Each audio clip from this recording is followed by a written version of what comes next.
Hello and welcome to another episode of the Peppermint Philosophy Podcast. I'm your host Adam Burgess, and I don't know if you made it this far, or if you even found this podcast. Let me know how, because I'm fairly sure I'm just sort of in the internet somewhere in the corner, just like talking shit. And it's not even talking shit that entertainingly. I listened back to the last episode and it wasn't that funny. I was like making these really sort of half jokes and sort of like nervously laughing. And now my throat's getting all blocked up. But yeah, I don't know if this is going to be episode 2 or if it's going to be like episode 1.5, because I've already recorded an episode earlier this week. These will probably come out at the same time, because currently I don't have any internet in this flat and I'm just bored as shit, so I'm just recording another one. But yeah, since the last episode, I mean, I moved into a new flat and I was very optimistic. I was talking about new beginnings or some shit, and talking about how you know, it's good to have. Yeah, I don't even know why I'm talking about the last episode. Just go and listen to it. But anyway, I've moved into a new flat. I'm glad to be sort of living on my own and sort of finding my feet, and it's been an interesting experience. And so that was my first night living in the flat. And when I got up in the morning, I was like, you know what? I'm going to test out the shower. It's going to be great, because it looked good. Temperature looks like it goes up. It wasn't like one of those shitty showers you have in like a... You know, in like a lot of student houses, you either have like electric showers or they're like really, really shitty, clunky pieces of shit. I should stop saying shit, and I should also stop burping, because I burp a lot. Oh yeah, by the way, grab a drink and join me. Whatever it might be, peppermint tea or something stronger, it's up to you. But yeah, so I went to hop in the shower.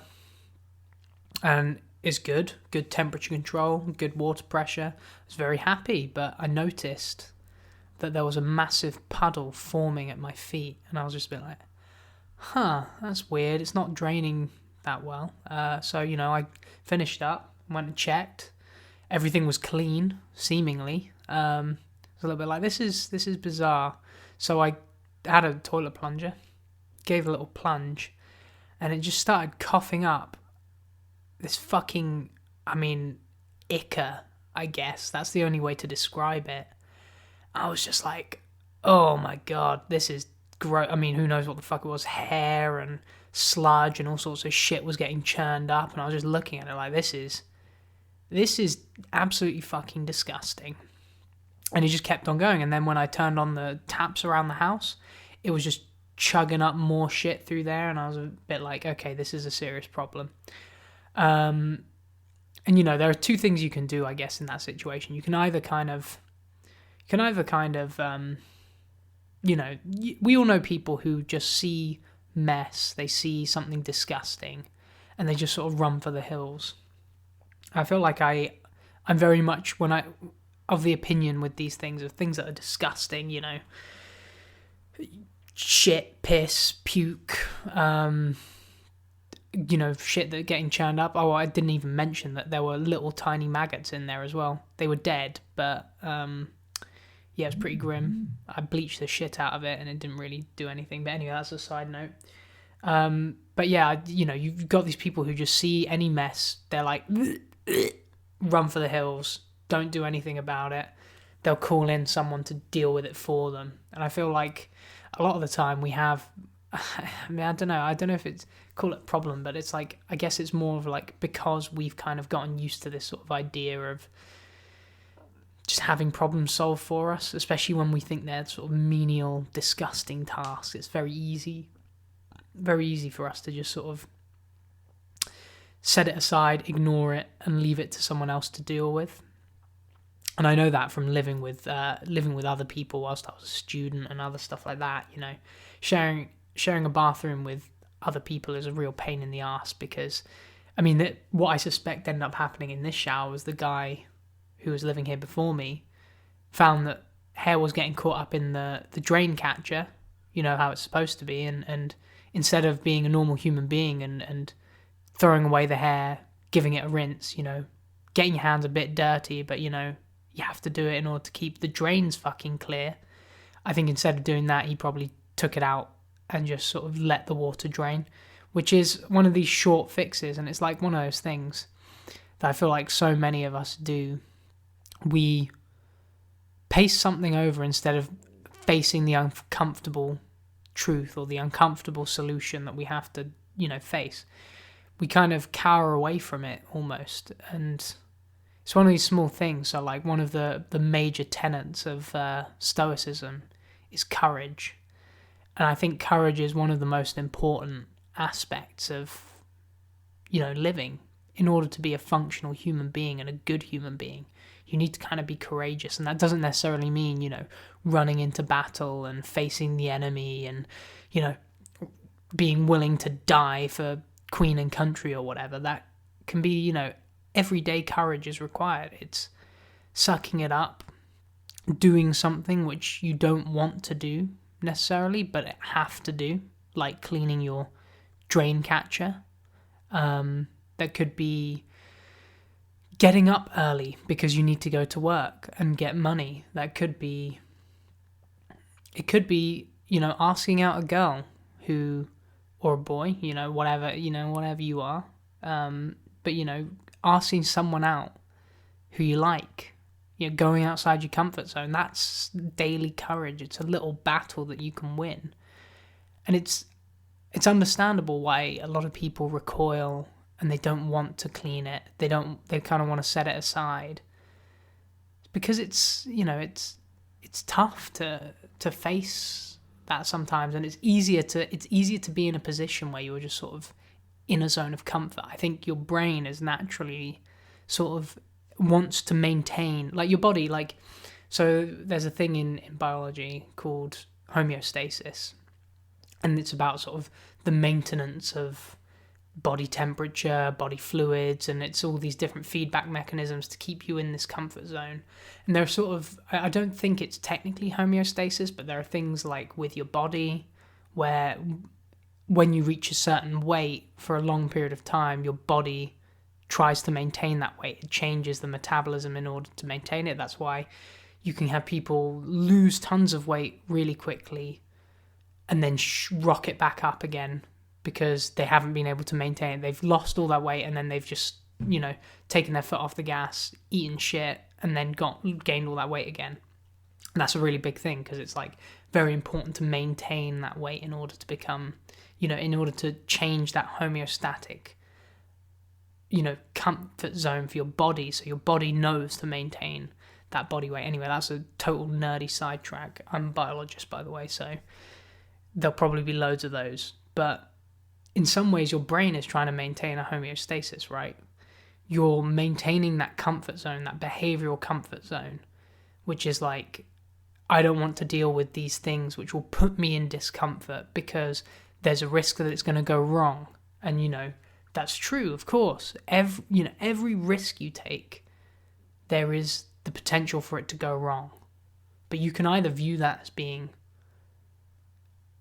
a learning experience, or you can either you learn from it, or you can just cower away and say that, you know, my conception of what was going to happen was right all along, which is sad. I think a lot of people end up recoiling when that sort of thing happens.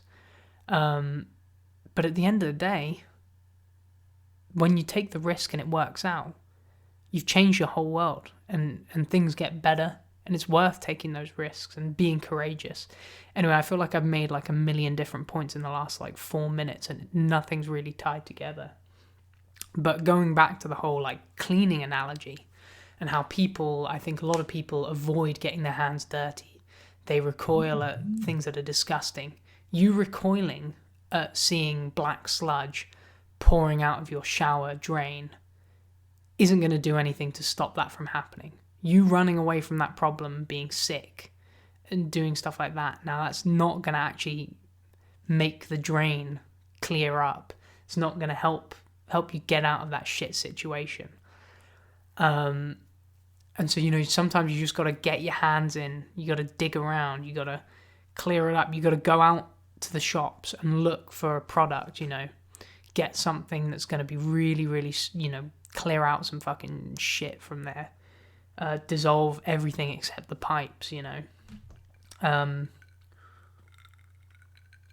So yeah, I tried to, going back to the actual story instead of taking this philosophical side note about courage or whatever shit I'm talking about. So I tried to deal with the problem. I had to go myself. I went to the shops. I got a well-known branded drain cleaner, and took it back home and had a go, poured it all down, left it for about an hour, and then tried to wash it away, and nothing changed. It's kind of gross. I ended up getting a knock on my door from my downstairs neighbour, so I just met my neighbour for the first time. And she was basically just like, yeah, there's a leak coming through the ceiling downstairs. I was like, fuck, that's bad. Called the landlady, absolutely lovely. She was very apologetic. As we know, coronavirus is going on at the moment. So they have not been able to get to my town because they're from outside. And they were unable to actually do any proper checks beforehand. So whoever left it beforehand, total dickhead. Probably just, cleaned it up so it looked nice, but just left this horrible drain problem. And like, they were probably just this kind of person who was just like, oh, it slowly drains over time, so that's fine. Fucking isn't. It's disgusting. But anyway, so they were very apologetic. They called the plumber, but problem with this town that I'm living in is there are about 2, maybe 3 plumbers, and they're usually like a one-man operation type deal. So this motherfucker hasn't even called me up to arrange a time, and he's probably all booked up.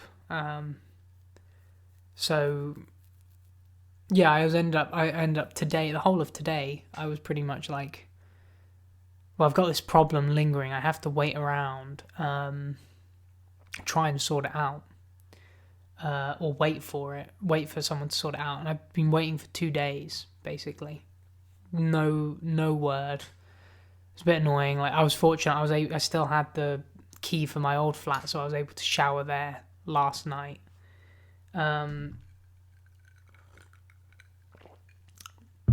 So I was left in this predicament, and so I was trying to do a bit of work from home, what little I could, basically trying to plan out the rest of my PhD, kind of experiments I want to do, what I think is the most important stuff to complete my work, because another side note, but quite a significant one, we were basically told by the university there's going to be no chance of a paid extension. There was this whole kind of, it was another thing that was quite disheartening. It was this kind of, you know how a lot of, I guess if you're an official, you word things in a certain way that makes it sound good, like what you've done is good, so that you leave this paper trail, which makes it look like you've done enough. But realistically, to the people that it's affected, it's not good enough, and it's kind of like the reality of it, the human reality is that it was much worse than the paper trail says.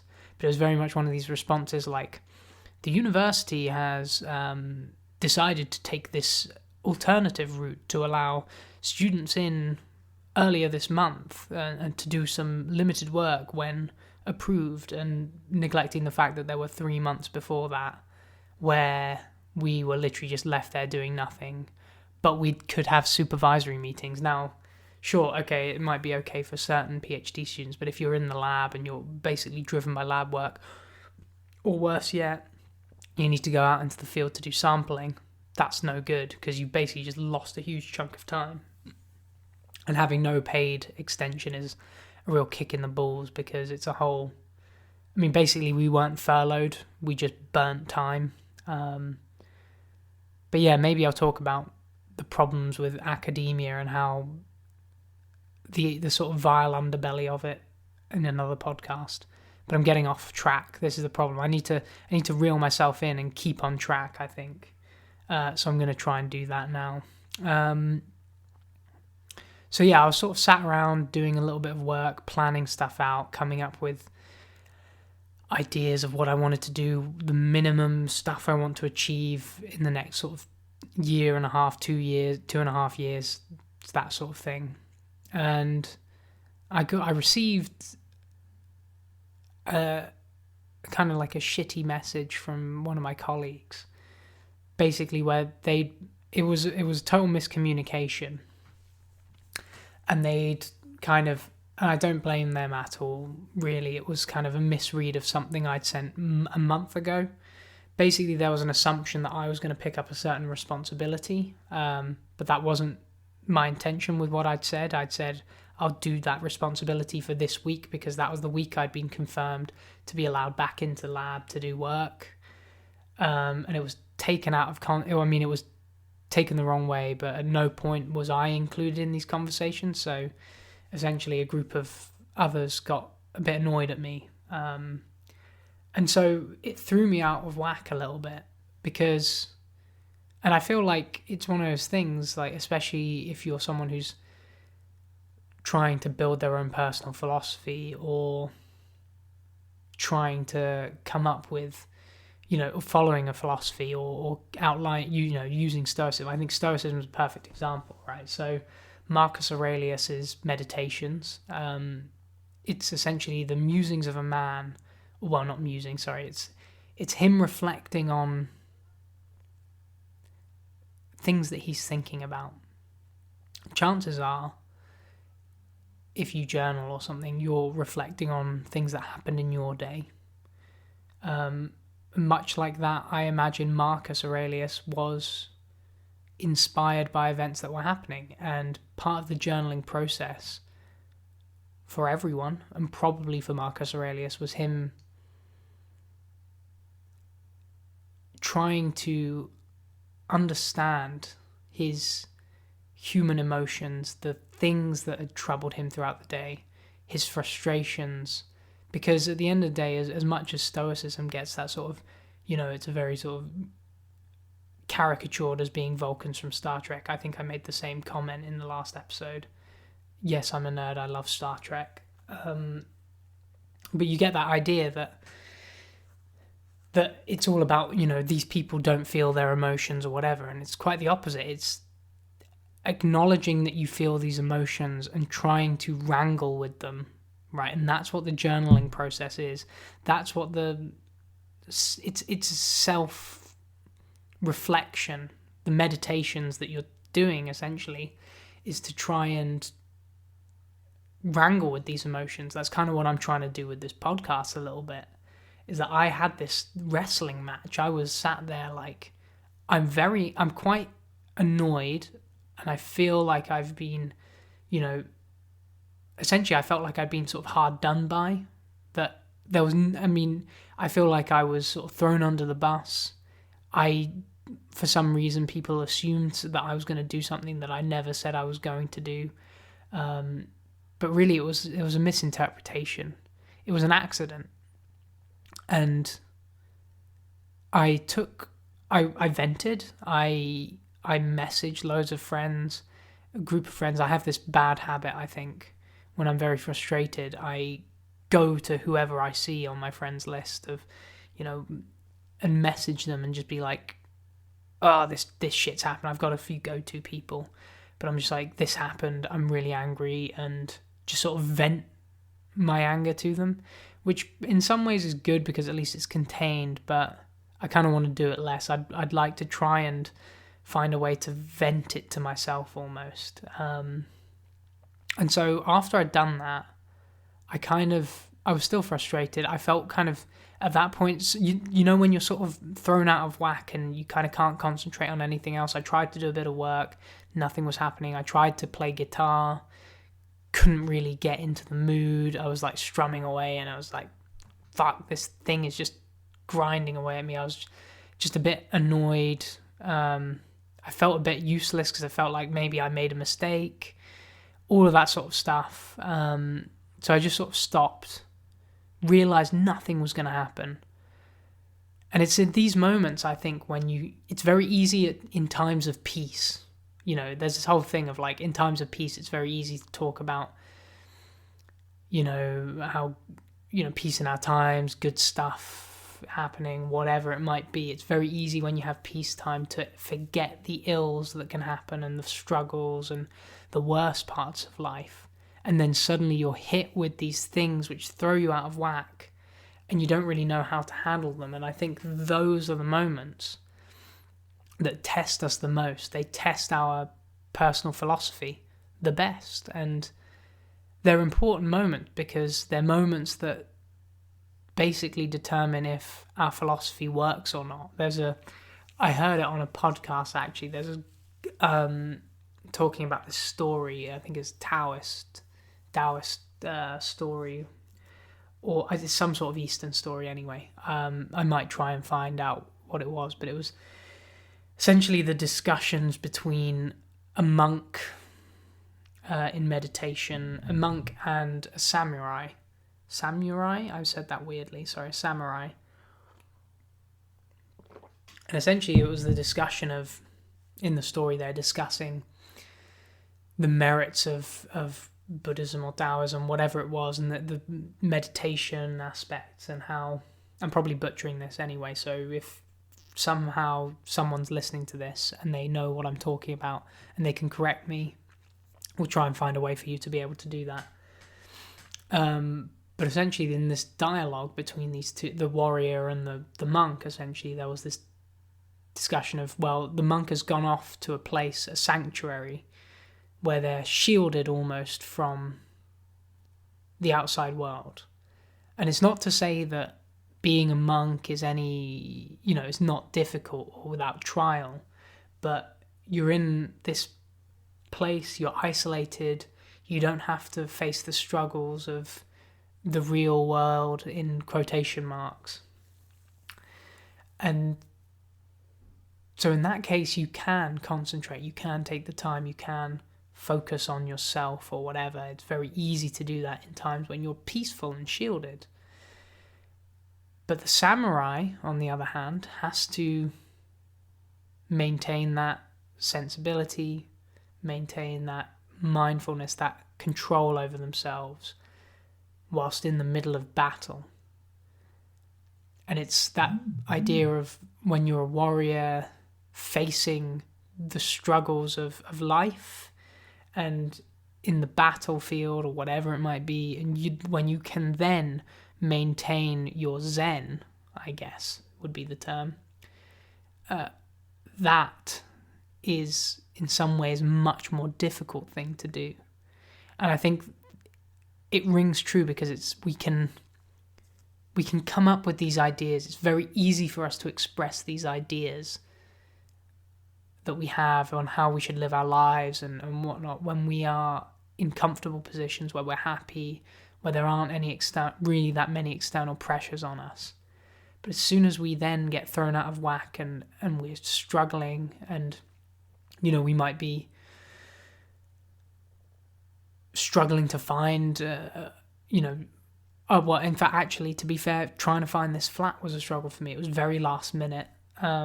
I was very stressed out, and in that stress I didn't hold on to any sort of philosophy really. I was just like, everything's crumbling around me, blah blah blah. It was very easy for people to fall into that position. And going back to Marcus Aurelius, I think probably whilst he was doing it, we view him as almost this stoic sage because we've seen his writings and we almost treat them like teachings and forget the fact that Marcus was just like us. I mean, yes, he was a Roman emperor, but he was wrestling with his own turmoils. And that's the point of the journal, is to reflect and to create something that you can look back on to help you with these struggles and these situations. And so probably, even though the words we see are very sort of motivational and they're very quotable, the truth of it is he was probably trying to have this internal wrestling match with himself and his emotions and how he feels. Because guaranteed he was getting very annoyed with people in his life, frustrated with the things that they were doing. But it's at those points it's very grounding to remember that it's not your fault, right? If this was my fault, I would have thrown my hands up in the air and apologized. I mean, I did end up apologizing. I said, sorry that it inconvenienced you, but I don't remember. I didn't send anything to indicate that. So I didn't own up to something I didn't do. And that's the important thing. It's, you can be sorry that someone has suffered as a result of something, but you should never concede that if you weren't wrong. Concede when you are, of course, but you shouldn't concede to the fact that you're wrong. But doing it in a civil way means you can, if you're essentially being the bigger man, then you can de-escalate the situation. It doesn't have to be that state.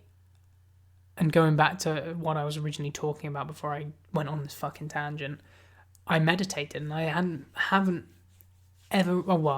properly ever really meditated, and I wasn't doing the whole like focus on breathing, calm your mind, try to think of nothing at all. I wasn't going for that sort of, I guess, Buddhist type meditation, even if it probably isn't, to be honest. I don't know that much about Buddhism. But what I was going for was to think about a more sort of stoic meditation. So, sorry, that was the table. I was thinking of focusing on what I think that, so there's this whole idea of what would Zeno do. Zeno was the founder of Stoicism, I suppose you'd call it, or the person who started it. And there's this whole thing of what would Zeno do, is basically thinking what would the perfect person do. Probably the better way to do it, and the way that I did it, was what would I do? What would the perfect version of me do? The version of me that I want to be. How would I want myself to handle this situation?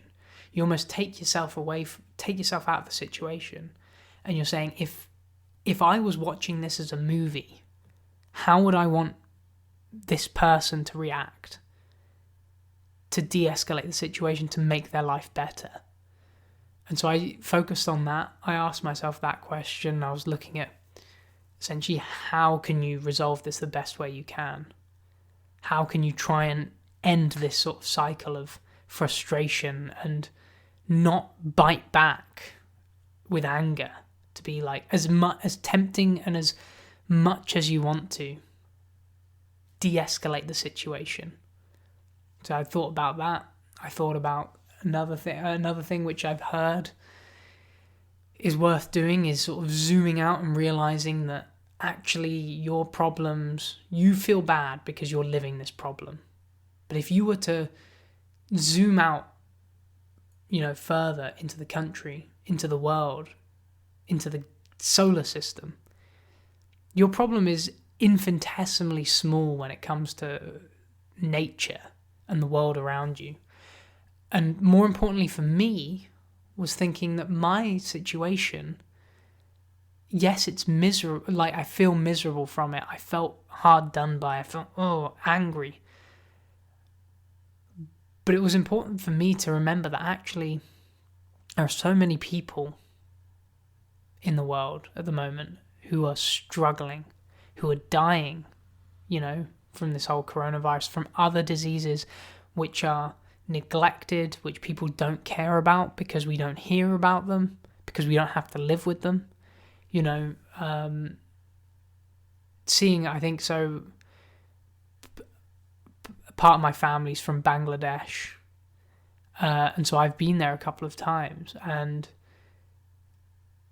when you walk around, when you go to a less economically developed country, you can see abject poverty, and it's so different to what you can really see around here, to be honest. It's when you see a mother begging for rice money so that she can feed her child, or the child who's basically running around wearing nothing, that, it's sad, but it's sobering to remember. I think it's important to remember that our situation could be so much worse. right? And as easy as it is to forget that, because we live with ourselves. We are the only person we know. It's so easy to lose sight of the fact that, in fact, it's so easy to not even consider the fact that there are billions and billions of people who are suffering in ways we can't even imagine right now.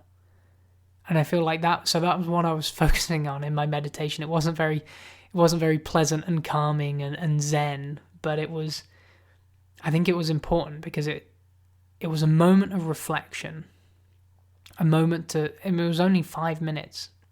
I literally just sat there and I was like, just think about your problem, think about how to resolve it, and now think about how many more people are so much worse off than you. There's always a way out of these problems. You just need to think about it and consider it and try not to, and resist that urge to fight back when it's not worth fighting back over. It was a mistake, right? And I'm glad I've realised that. I kind of held my tongue, resolved the situation, I think, and I think everyone's on the same page now, so I'm happy with that. But anyway, the next stage from that, I've gone half an hour and I've kind of just this is the problem. I think this whole situation just got me thinking, and I thought, I kind of just feel like I want to talk about it, so sorry if you're listening, but if you're enjoying, thank you, I appreciate it. So yeah, after this meditation, I was a bit calmer. I responded calmly, because I never think that you should respond to someone, even if they're frustrated. You should never respond to them when you're angry, because all you're going to do is basically start a gunfight, in chat or whatever it might be. And it's always worse to do it in Messenger, because it's impossible to tell what someone's saying. People, there's too much guesswork involved, because you can't see their face or hear their voice. So you're just like guessing what they mean by whatever. So I try to avoid that. But this time I sent back a message. I was trying to be very clear and civil. But after that, I couldn't. Again, it was like there was a struggle to focus on work. So I came back to thinking, well, what's something I can do?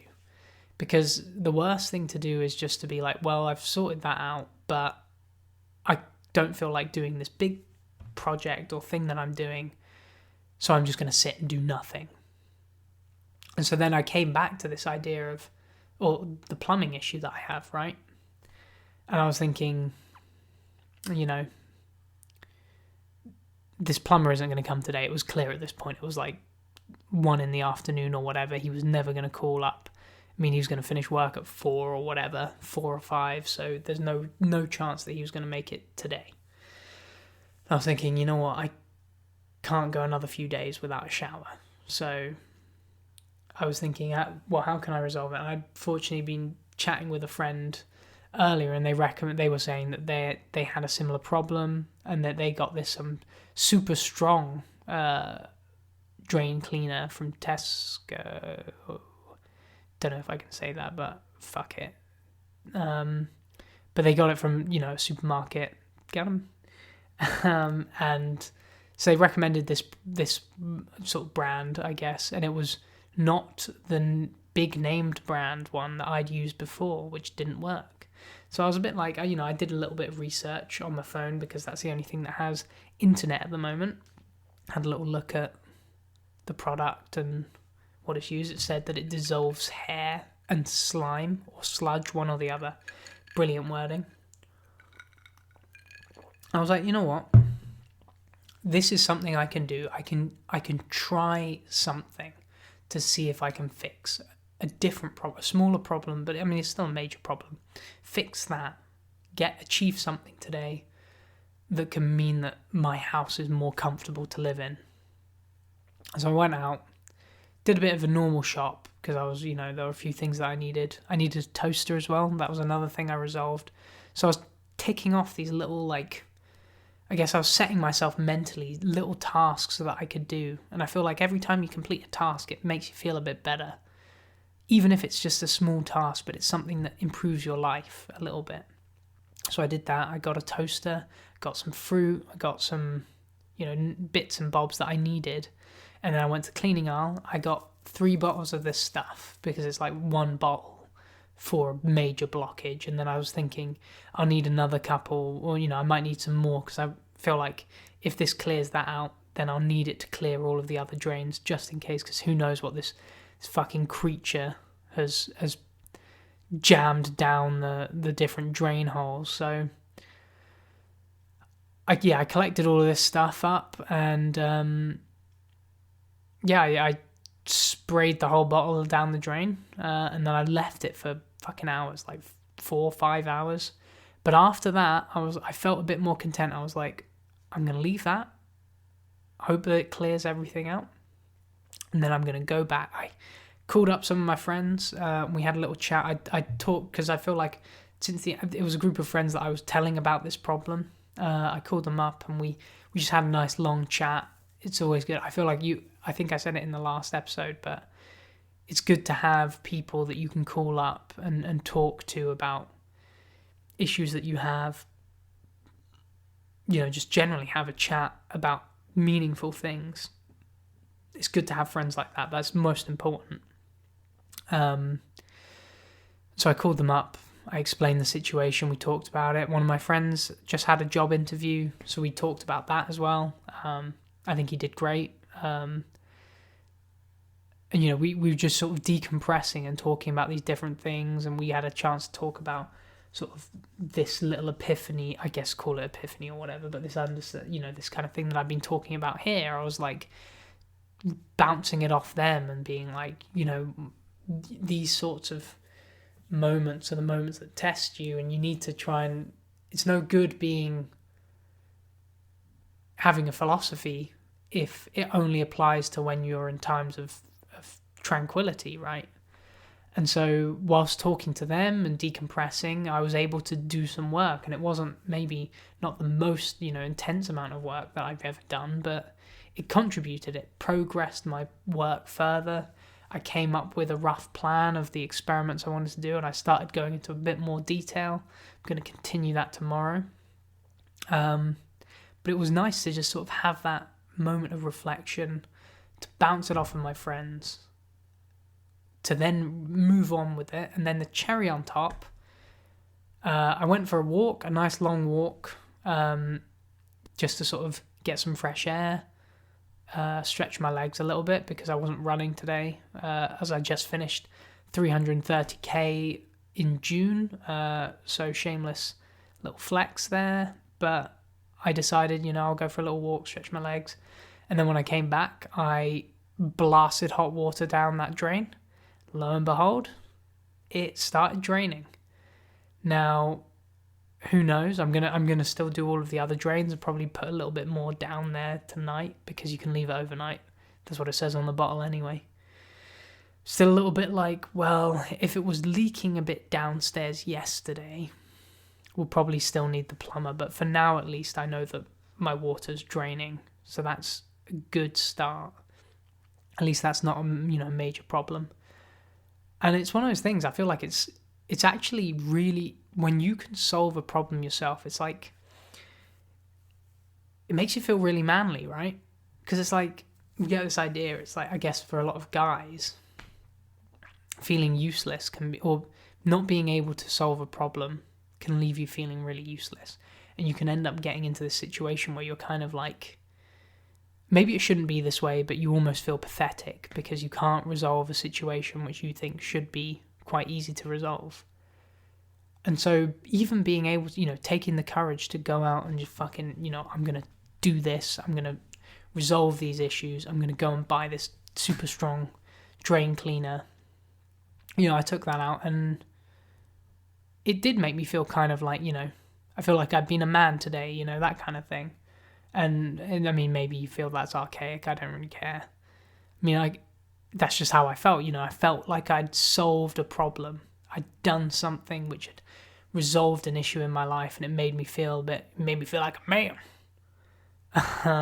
Again, that was another shit joke. You're going to hear a load of those It wasn't even a joke. It was just a shit voice. But yeah, no, it was good. It made me feel fulfilled, a bit more fulfilled than I was earlier. Helped me clear my head.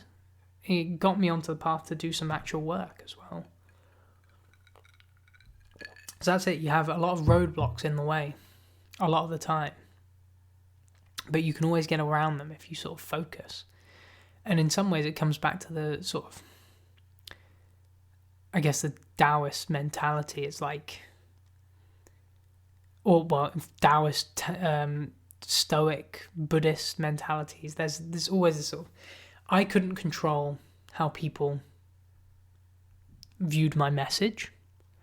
I couldn't control how they took that message. This going back to the whole what caused this conflict. I couldn't control what, how they changed their things because they never, well, basically I couldn't control how they reacted to things. I couldn't control their anger. I couldn't control how they approached me about it. And so I feel like it was a good reminder that even when it's a personal struggle, you can't control how they react, but you can control how you react to it. You can either try your hardest to be the rock that blocks the river and then just be slowly eroded by it. Or you can be the pebble that just flows along, takes the hits, but it survives and it can respond and be free along the river, just keep flowing until it gets out to sea. And I feel like it was very much that kind of centering myself and getting out and just trying to resolve it. Take a bit of a hit maybe, but not hitting back and trying to resist and just making it worse, because as long as you're aware that you're in control of how you respond, you can stop the conflict there and then. You can look at that thing that's happened, and if it's something that's forgivable, of course there are going to be some things, and it's impossible. I mean, I'm now saying this from a position of relative peace and happiness. It's very easy for me to make this sort of, come up with this idea and be like, oh yeah, well, just remember when in times of struggle, do this, blah, blah, blah, and you'll be great, and you're going to be happy, and you're going to come through it. Of course, I don't know that, and I could be, tomorrow, in an hour's time, be hit by some other obstacle which is going to throw a spanner in the works, and it's going to test me again. But the point is, I think the point I'm trying to make is that you can decide how you're going to react to that. You can either get angry, frustrated, vent to loads of people and tell them how frustrated you are, and worst case scenario, you can respond to that problem with anger and these short-term emotions which are very passionate but don't last very long anyway. Or you can try and find a focus, try and center yourself, and as sort of new agey it sounds, I think it's important to, because it's true, it's like you can have these moments where you're just like, I'm just going to stop, pause, look at the world around me, contextualize my struggle, and then I'm going to, and this is the crucial bit, is I'm going to take the steps to start resolving it. And I think that's it. I mean, I don't know what this episode's going to be called, because I think I've said about a million things, but, it's kind of, you can feel a lot better when you start solving problems.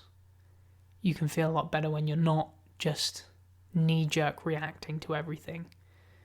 And once you start solving small problems, you can start solving bigger problems and doing bigger things. So yeah, I think I'm going to close off there. It's been almost 45 minutes, so... And I've managed to actually somehow do this in like one take. I don't think, thinking back, there's not really anything I think's worthy of, chopping out. So I'm fairly happy with that. Who knows? Maybe there'll be days where I'm like this, where I can just talk for 45 minutes and just sort of follow the train of thought and never forget where I came from and sort of come back. Although probably if I listen back to this, I'll find out that I missed out. I left a bunch of loose threads. But yeah, other episodes will be like the first one where I was like having to chop and cut it quite a bit because I've lost my train of thought completely. But yeah, I hope you enjoyed if you're even listening. Like I said, these 2 episodes will probably come out together because I don't have internet and I haven't set up a website yet. But if you found this, hopefully it will be on, Spotify, maybe iTunes. I don't know, wherever podcasts can be found. But I'll be setting up a website, which is going to be the only sort of point of contact, I guess, because, and this is a total side note, because maybe one day I'll talk about it. But yeah, I'm not on social media. I made that decision because I'm a new age cool kid. But yeah, no. I'm not on social media, so I'm not going to make a social media for this or for any other purpose. I don't see the point. I'd rather have a website, which can be my point of contact. I don't want to get involved with social media and stuff. It's not. I mean, maybe it won't help grow the podcast, but if you're here anyway and you're listening and you like it, that's why I'm making it. And also I'm making it for myself. So anyway, I hope everyone has a good night. Everyone's staying safe, and everyone's sort of happy. And just remember, when you're struggling, pause for a moment, look around, reflect, even if it's just for 5 minutes. Don't just react. Too many people just react at the moment. It doesn't help. A lot of significant people in positions of power are just reacting to things as soon as they happen. We should strive to be better than that, because chances are, if you leave it 5 minutes and you think it over and you let yourself calm down, you'll realize that knee-jerk reaction you wanted to take was just you being angry. It wasn't worth that struggle. I haven't prepared a quote for the end of this episode, so I'll just say goodbye. See you in the next one.